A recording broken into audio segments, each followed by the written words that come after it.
ಸರ್ಕಾರದ ಜೊತೆಗೆ ಸಾರ್ವಜನಿಕರು ಕೈಜೋಡಿಸಿದರೆ ಸರ್ಕಾರಿ ಶಾಲೆಗಳನ್ನು ಮಾದರಿ ಶಾಲೆಗಳನ್ನಾಗಿ ಪರಿವರ್ತಿಸಬಹುದಾಗಿದೆ ಎಂದು ಕ್ಷೇತ್ರ ಶಿಕ್ಷಣಾಧಿಕಾರಿ ವಿಇ ಉಮಾ ತಿಳಿಸಿದರು.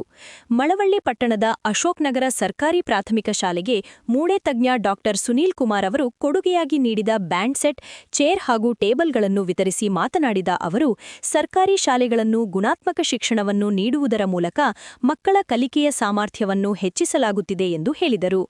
ಶಾಸಕ ಪಿಎಂ ನರೇಂದ್ರ ಸ್ವಾಮಿ ಅವರ ನೆರವಿನಿಂದ ಎಲ್ಲ ಸರ್ಕಾರಿ ಶಾಲೆಗಳಲ್ಲಿಯೂ ಡಿಜಿಟಲೀಕರಣಗೊಳಿಸಿ ಮಲ್ಟಿಮೀಡಿಯಾ ಆರಂಭಿಸಲಾಗಿದ್ದು, ಖಾಸಗಿ ಶಾಲೆಗಳ ವ್ಯಾಮೋಹಕ್ಕೆ ಮೊರೆ ಹೋಗದೆ ಪೋಷಕರು ತಮ್ಮ ಮಕ್ಕಳನ್ನು ಸರ್ಕಾರಿ ಶಾಲೆಗೆ ಸೇರಿಸಬೇಕೆಂದು ಕಿವಿಮಾತು ಹೇಳಿದರು.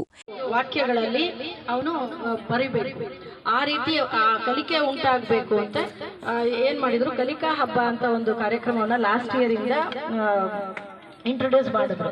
ಅದರಲ್ಲಿ ಮಕ್ಕಳೇನೆ ಬರಿಬೇಕು, ಸ್ವತಃ ಅವರೇ ಕಥೆಗಳನ್ನ ಹೇಳಬೇಕು, ಅವರೇ ಪ್ರಯೋಗಗಳನ್ನ ಮಾಡೋದು, ಗಣಿತದ ಲೆಕ್ಕಗಳನ್ನ ಮಾಡೋದು, ಅವರೇ ವಿವರಣೆಯನ್ನ ಮಾಡೋದು. ಮಾಡಿದ್ರಲ್ವಾ ಕಲಿಕಾ ಹಬ್ಬದಲ್ಲಿ? ಎಷ್ಟು ಜನ ಪಾರ್ಟಿಸಿಪೇಟ್ ಮಾಡಿದ್ರಿ ಕಲಿಕಾ ಹಬ್ಬದಲ್ಲಿ? ಪೂರ್ವ ಬಡಾವಣೆಗೆ ಹೋಗಿದ್ರಲ್ಲ? ಗುಡ್. ಸೊ ಇವರೆಲ್ಲರೂ ಕೂಡ ಕಲಿಕೆಯಲ್ಲಿ ಹಿಂದುಳಿದಿರ್ತಕ್ಕಂಥ, ನಿಧಾನಗತಿಯಲ್ಲಿರ್ತಕ್ಕಂಥ ಮಕ್ಕಳ ಕಲಿಕೆಗೋಸ್ಕರ ಮಾಡಿದ್ದು.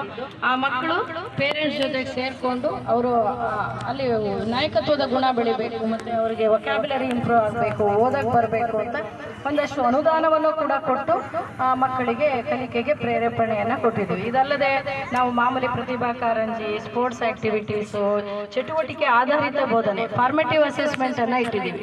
ಫಾರ್ಮೇಟಿವ್ ಅಸೆಸ್ಮೆಂಟ್ ಅಂತಂದ್ರೆ ತಮ್ಗೆಲ್ರಿಗೂ ಗೊತ್ತಿದೆ, ರೂಪಣಾತ್ಮಕ ಮೌಲ್ಯಾಂಕನ ಅಂತ. ರೂಪಣಾತ್ಮಕ ಅಂದ್ರೆ ಇವಾಗ ಒಂದು ಯಾವುದೋ ಒಂದು ವಿಷಯವನ್ನ ಕಲಿಸ್ತೀವಿ ಆ ಮಗುವಿಗೆ, ಅದು ಅರ್ಧಂಬರ್ಧ ಕಲ್ತಿದೆ ಅಂತ ಇಟ್ಕೊಳ್ಳಿ. ಒಂದು 25 ನಂಬರ್ಗೆ ಅವನು 5 ನಂಬರ್ ಅಷ್ಟೇ ತೆಗಿತಾನೆ, ಅಂದ್ರೆ ಇನ್ನು 20 ನಂಬರನ್ನ ತೆಗೆಯೋದ್ರಲ್ಲಿ ಹಿಂದೆ ಬಿದ್ದಿದ್ದಾನೆ.